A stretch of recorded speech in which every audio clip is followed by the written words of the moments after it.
Hey, pernah nggak sih kalian bertanya-tanya gimana caranya Islam bisa sampai ke Nusantara? Ternyata jawabannya seru banget loh. Yuk kita bahas bareng.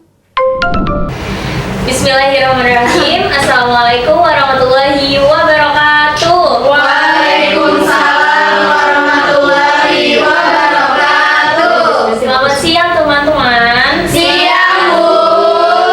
Apa kabarnya? Alhamdulillah luar biasa. Allahu Akbar. Oke, baik.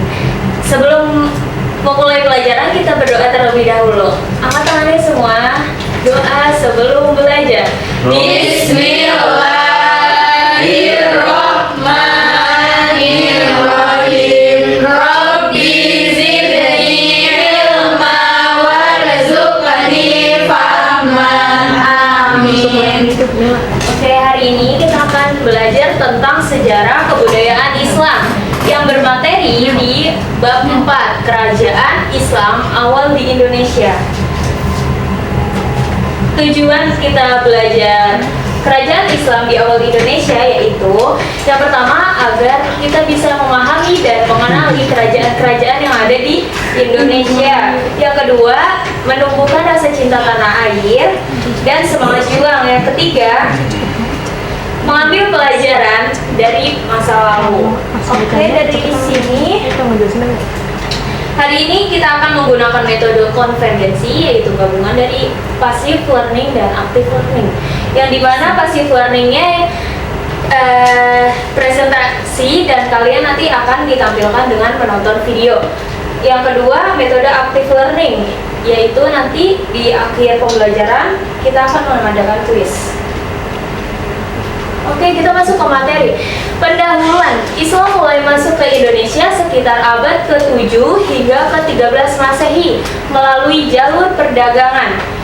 Proses Islamisasi berlangsung secara damai melalui para pedagang, ulama, perkawinan, pendidikan, dan kesenian. Yang ketiga, Islam kemudian berkembang dan mendirikan kerajaan-kerajaan Islam pertama di Nusantara. Kerajaan pertama yang menerima Islam. Yang pertama ada Kerajaan Samudra Pasai pada abad ke-11 sampai ke-15 Masehi. Ada yang mau baca? Saya. Leni, dipersilakan. 1. Kerajaan Samudra Pasai pada abad ke-11 sampai 15 Masehi. Letaknya di Loksemawi, Aceh Utara sekarang. Berdiri pada abad ke-13 Masehi sekitar 1267 Masehi. Pendirinya Sultan Malik Al-Soleh. Ciri khasnya kerajaan yang pertama, kerajaan Islam pertama di Indonesia. Yang kedua, aktif berdagang dengan Timur Tengah dan India. Yang ketiga, pusat pengembangan Islam di Asia Tenggara. Yang keempat, peninggalan makam Sultan Malik Al-Soleh, Nisan Belaksara Arab. Oke, di sini ada kerajaan kedua, yaitu ya Kerajaan Aceh abad ke-16 sampai 20 Masehi. Ibu aja ya yang jelasin. Letaknya di Aceh, Sumatera, berdiri 1496 Masehi. Pendirinya Sultan Ali Mugayat Syah. Masa keemasannya Sultan Iskandar Muda 1607 sampai dengan 1636. Ciri khasnya, yang pertama ada kekuatan militer dan armada laut besar. Yang kedua, pusat pendidikan dan dakwah Islam. Yang ketiga, hubungan diplomatik dengan Turki Utsmani. Yang ketiga yaitu Kerajaan Demak, Jawa Tengah. Letaknya di Demak, Jawa Tengah. Berdiri pada awal abad ke-16 Masehi. Pendirinya Raden Pakah. Ciri khas dari Kerajaan Demak adalah kerajaan Islam pertama di Pulau Jawa. Yang kedua, peran penting Wali Songo dalam penyebaran Islam. Yang ketiga, Masjid Agung Demak sebagai simbol kejayaan. Peran pentingnya melawan sisa-sisa kekuasaan Majapahit. Yang keempat ada Kerajaan Cirebon. Letaknya di Cirebon, Jawa Barat, berdiri sekitar pertengahan abad ke-15. Pendirinya Pangeran Cakrabuana, putra Prabu Siliwangi, dilanjutkan oleh Sunan Gunung Jati. Ciri khasnya yang pertama adalah pusat penyebaran Islam di pesisir utara Jawa Barat. Yang kedua, aktif menjalin hubungan dengan Demak dan Mataram. Yang ketiga, Sunan Gunung Jati termasuk dalam Wali Songo. Yang keempat, memiliki pengaruh spiritual, budaya, dan politik terbesar di wilayah Sunda. Peninggalannya Keraton Kasepuhan dan Masjid Agung Sang Cipta Rasa. Selanjutnya yang kelima, Kerajaan Ternate dan Tidore terletak di Maluku. Letaknya Kepulauan Maluku masuk Islam sekitar abad ke-15. Tokohnya Sultan Zainal Abidin di Kerajaan Ternate dan Sultan Mansur di Kerajaan Tidore. Ciri khasnya yang pertama adalah penghasil rempah-rempah yaitu cengkih dan pala. Yang kedua, Islam menyebar melalui hubungan dagang dan dakwah. Yang ketiga, hubungan kuat dengan dunia Islam di luar negeri. Kerajaan keenam yang terakhir, Kerajaan Goa Talo, Sulawesi Selatan. Letaknya di Makassar, Sulawesi Selatan. Berdiri awalnya dua kerajaan, Goa dan Talo, bersatu pada abad ke-16. Islamisasi resmi memeluk Islam pada tahun 1605. Tokoh pentingnya yang pertama ada Sultan Alauddin, Raja Goa pertama yang masuk Islam. Yang kedua ada Sultan Hasanuddin, pahlawan nasional yang melawan VOC. Ciri khasnya yang pertama ada pusat perdagangan dan dakwah Islam di kawasan timur Indonesia. Yang kedua menjadi pelindung ulama dan pusat pendidikan Islam. Yang ketiga aktif menyebarkan Islam ke wilayah Nusa Tenggara dan Papua. Selanjutnya ada peranan kerajaan Islam awal di Indonesia. Ada yang mau baca? Boleh, dipersilakan Rana.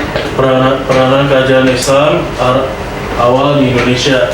Yang pertama, mengenalkan ajaran Islam kepada penduduk di kerajaan tersebut.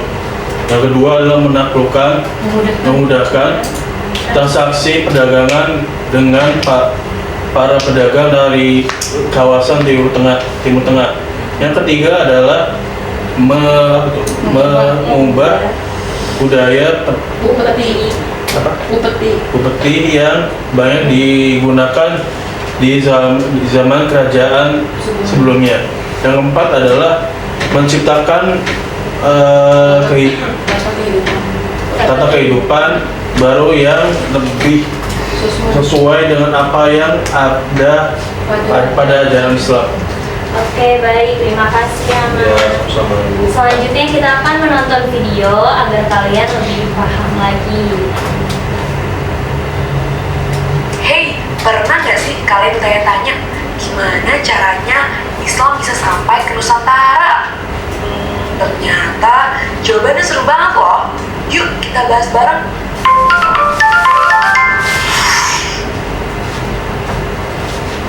Jadi Islam itu mulai masuk ke Nusantara sekitar abad ke-13 lewat pedagang dari Arab, Persia, dan Gujarat. Kok bisa? Bisa, karena posisi Nusantara yang strategis banget di jalur perdagangan antara Asia Timur dan juga Barat membuat Nusantara itu jadi kayak rest area favorit para pedagang. Dan mereka itu nggak cuma bawa rempah-rempah, tapi juga kenalin Islam ke warga lokal. Caranya damai banget, lewat hidup yang jadi contoh. Kejujuran dan ngobrol santai sama warga lokal itu bikin mereka jadi penasaran, apa sih itu Islam? Ibaratnya mereka ini pedagang sekaligus influencer pada zaman dulu. Nah, pelabuhan besar kayak Barus di Sumatera, Gresik di Jawa, dan Malaka di Semenanjung Malaya itu jadi titik awal penyebaran Islam. Dan di abad ke-13, Islam itu mulai diterima para penguasa-penguasa lokal. Salah satunya Samudra Pasai di Aceh.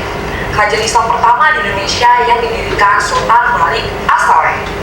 Di Jawa, penyebaran Islam itu makin kencang di abad ke-15 berkat yang namanya Wali Songo, 9 ulama keren yang pinter banget. Mereka itu mengenalin Islam lewat budaya-budaya lokal kayak wayang kulit dan juga seni tari.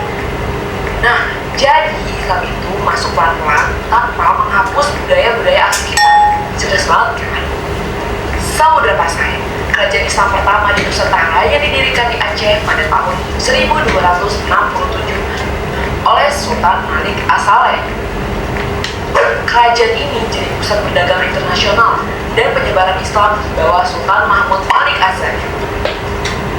Sayangnya, Samudra Pasai ini runtuh di awal abad ke-16 akibat serangan Kesultanan Aceh dan melemahnya perdagangan. Tapi peninggalannya, kayak makam Sultan Malik As-Saleh dan juga Kiai Dirham, itu masih bisa kita temuin sampai sekarang. Selain Samudra Pasai, ada juga nih yang namanya Kesultanan Demak, kerajaan Islam pertama di Pulau Jawa. Didirikan pada akhir abad ke-15 oleh Raden Patah setelah Majapahit melemah. Dan ini merupakan raja-raja Demak yang pernah berkuasa. Dan di bawah Sultan Trenggana, Demak ini mencapai puncak kejayaannya dengan memperluas wilayah hingga Jawa Timur dan sebagian besar Jawa Tengah. Tetapi konflik internal ini melemahkan kerajaan hingga akhirnya runtuh setelah diserang oleh Pajang yang dipimpin oleh Jakavingkir. Salah satu peninggalannya yang masih ada adalah Masjid Agung Demak. Terus ada Mataram Islam yang awalnya ini bagian dari Majapahit. Didirikan oleh Sutawijaya sekitar tahun 1586 setelah mengalahkan Kerajaan Pajang. Di bawah Sultan Amangkurat II, kerajaan ini itu mulai melemah dan mengalami perpecahan. Dan salah satu peninggalannya yang masih ada adalah Masjid Agung Kota Gede. Dan selanjutnya ada Kesultanan Ternate, berdiri di Maluku pada abad ke-13 oleh Bab Masyur Malamo. Awalnya terpengaruh agama Hindu-Buddha melalui perdagangan dengan Jawa. Setelah Islam menjadi agama resmi, Sultan Zainal Abidin itu menjadi sultan yang pertama. Dan sementara Sultan Bagulo itu dikenal karena keberhasilannya mengusir Portugis pada 1575. Nah, kekuasaan Ternate ini mulai melemah akibat persaingan dagang dan tekanan dari kolonial Belanda. Namun, peninggalannya yang masih ada itu meliputi Benteng Kalamata dan juga Istana Sultan Ternate. Dan selanjutnya ada Kesultanan Tidore, diri pada tahun 1486 dengan Muhammad Akil sebagai raja pertama setelah Islam masuk melalui jalur perdagangan. Dan di bawah Sultan Nuku, Tidore itu berhasil mencapai kejayaan dengan menyatukan Ternate dan Tidore serta mengusir Portugis dari Maluku. Nah, tapi kekuasaan Tidore itu melemah akibat tekanan dari kolonial Belanda. Namun peninggalannya yang masih ada itu meliputi Benteng Tora Kabula dan Istana Kadatoki. Dan selanjutnya ada Kesultanan Banten, didirikan oleh Maulana Hasanuddin itu sekitar tahun 1552. Banten ini awalnya merupakan bagian dari kerajaan Pajajaran. Setelah Pajajaran runtuh, Banten itu berkembang menjadi kesultanan mandiri dan pusat perdagangan lada serta pelabuhan internasional. Sultan Ageng Tirtayasa itu menjadi tokoh penting dalam melawan VOC. Namun, konflik internal yang dimanfaatkan Belanda itu melemahkan kerajaan. Nah, pada abad ke-19, Banten itu jatuh di bawah kekuasaan kolonial Belanda. Peninggalan Banten yang masih ada itu meliputi Masjid Agung Banten dan juga Meriam Ki Amuk. Dan kerajaan Islam yang terakhir ada Kesultanan Gua Talong, kerajaan kembar di Sulawesi Selatan. Mereka itu tidak terpengaruh kuat oleh Hindu-Buddha. Nah, Islam itu diterima mereka itu melalui dakwah ulama dengan Sultan Alauddin itu sebagai raja pertama mereka yang menjadikan Islam berdasar pemerintahan. Dan di bawah Sultan Hasanuddin, Gua Talong itu mencapai puncak kejayaan, namun melemah setelah perjanjian Bungaya dengan VOC pada 1667. Peninggalan yang masih ada meliputi Istana Balalangkwa dan Masjid Katangka. Tapi penyebaran Islam itu nggak cuma soal agama loh. Banyak banget perubahan besar yang kita rasain sampai sekarang. Misalnya, sistem pemerintahan, sosial, ekonomi, dan budaya yang masih kita rasain sampai sekarang. Contohnya, Kesultanan Yogyakarta yang jadi daerah istimewa dan hukum Islam yang diterapin buat beberapa hal, kayak pernikahan dan juga zakat. Nah, pada masa Islam juga itu masyarakat dibagi-bagi menjadi beberapa lapisan, kayak bangsawan, ulama, dagang, dan juga rakyat biasa. Nah, tapi yang keren, nilai-nilai Islam itu ngenalin konsep kesetaraan, di mana semua orang itu dianggap sama di hadapan Tuhan. Dahulu, itu ulama itu menjadi tokoh panutan buat masyarakat pada saat itu. Dan bisa dilihat sampai sekarang, tokoh ulama masih dihormati. Dan nilai-nilai kesetaraan dalam Islam itu tetap jadi dasar kehidupan sosial di Indonesia. Nah, selain itu, sistem ekonomi Islam kayak zakat, wakaf, sama sedekah itu mulai diterapin buat mendukung kesejahteraan sosial. Bahkan beberapa kerajaan itu bikin mata uangnya sendiri. Sampai sekarang, sistem ekonomi berbasis syariah juga terus berkembang di Indonesia. Misalkan, lewat bank syariah dan pengelolaan zakat yang udah dikelola secara modern. Contoh lagi, seni kaligrafi, musik islami, dan tradisi kayak perayaan Maulid Nabi itu jadi bukti asimilasi untuk budaya ini. Bahkan, bahasa Melayu itu dulu jadi bahasa dakwah dan perdagangan, yang akhirnya berkembang dan jadi cikal bakal bahasa Indonesia yang kita pakai sekarang. Dan dalam arsitektur, masjid-masjid kayak Masjid Al-Haram itu nunjukin perpaduan antara budaya lokal dan juga Islam. Jadi, kisah kejadian Islam di Nusantara itu nggak cuma ninggalin sejarah, tapi juga banyak banget warisan yang kita bisa nikmatin sampai sekarang. Gimana? Udah nggak penasaran lagi kan? Sampai jumpa di video selanjutnya.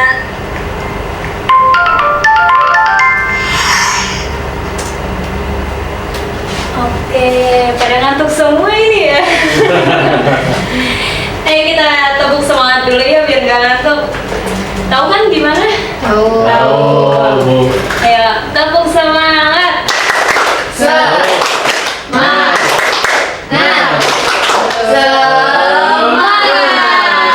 Selanjutnya, Ibu mengadakan kuis. Nanti yang bisa jawab akan dapat hadiah. Mau nggak? Mau. Oke, yang pertama, Islam masuk ke Indonesia pada abad keberapa? Kita lihat dulu. 7 sampai ke abad 13 Masehi. Oke. Terima kasih Ibu. Sama-sama. Yang kedua, melalui jalur apa Islam masuk ke Indonesia? Ayo kita silakan. Perdagangan, perkawinan, pendidikan, kesenian, politik. Oke.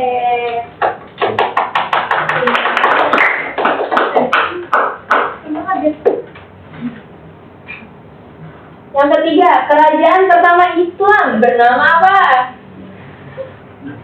Coba dulu deh. Tweet.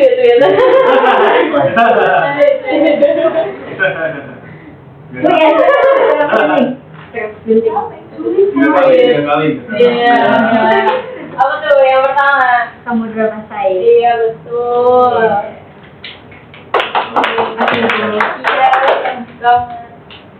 Yang keempat, kerajaan Islam ada berapa? Ini cuma nyebutin angkanya doang, enggak sebutin semuanya.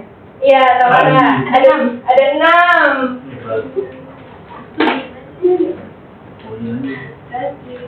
Iya, sama-sama. Yang terakhir. Yang terakhir. Sebutkan kerajaan-kerajaan yang sudah dijelaskan di dalam presentasi. Siapa dulu nih? Oke, silakan Puspa.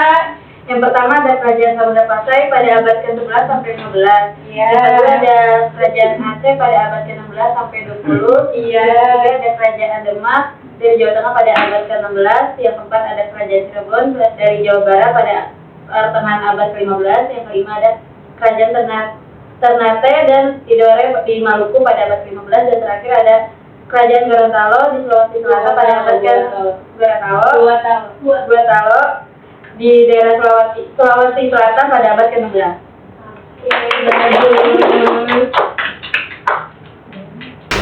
Oke, tadi kerajaan Samudra Pasai pada abad keberapa?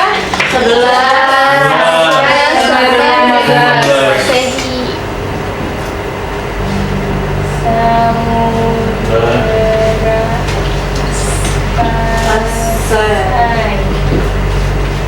11 sampai 15. Masih di pendirinya siapa? Pendirinya Sultan Malik Saleh.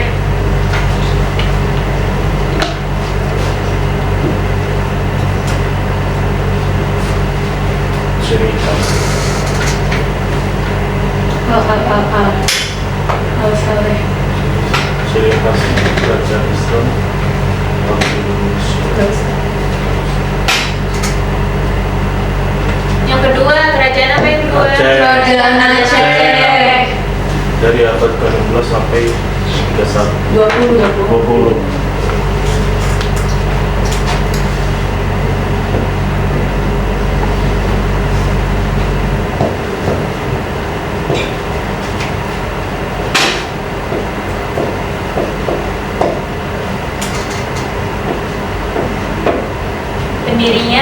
Pendirinya Sultan Iskandar.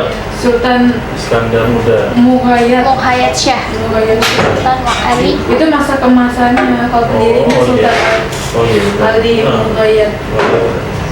Syah. Muhayyad Syah. Sultan Ali Muhayyad Syah. Al Saleh.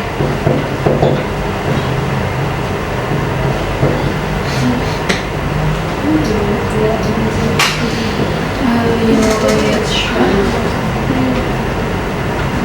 Masih 16 sampai 20. 16 sampai 20. Sultan Kerajaan Aceh 16 sampai 20. Yang ketiga, Raja Demak. Demak, Jawa Jawa Tengah Tengah. pada abad Pada abad 16. Pendirinya Raden Patah.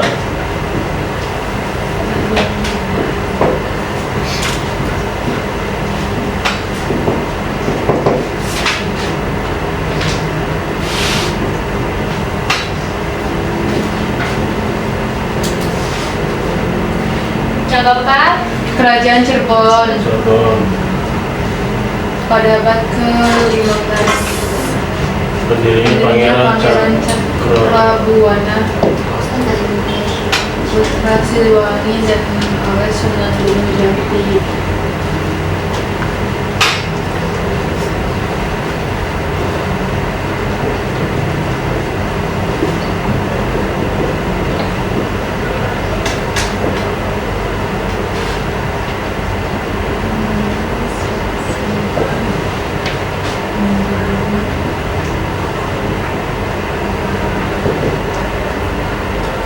siapa pendirinya? Pendirinya Pangeran Cakrabuana, dilanjutkan oleh Sunan Gunung Jati.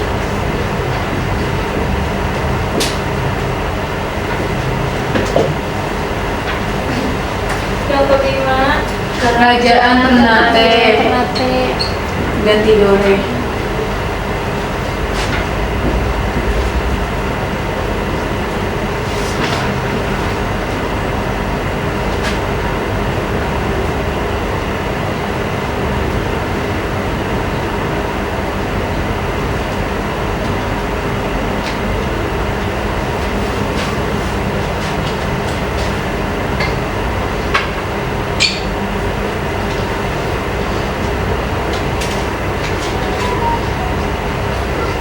Oke, kuis yang selanjutnya. Yang ke-6.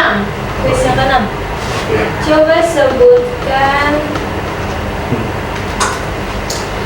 Coba sebutkan pendiri-pendiri semua kerajaan. Siapa yang mau? Oke, Leni. Pertama, Maju ke depan. Nah, Jangan lihat ya, Leni. Gak usah deh. yang pertama terdiri dari Samudra Pasai, itu Sultan Malik al-Saleh. Yang kedua, kerajaan Aceh itu pendirinya Sultan Ali Muwayyad Shah. Yang ketiga, kerajaan Demak, pendirinya Raden Patah.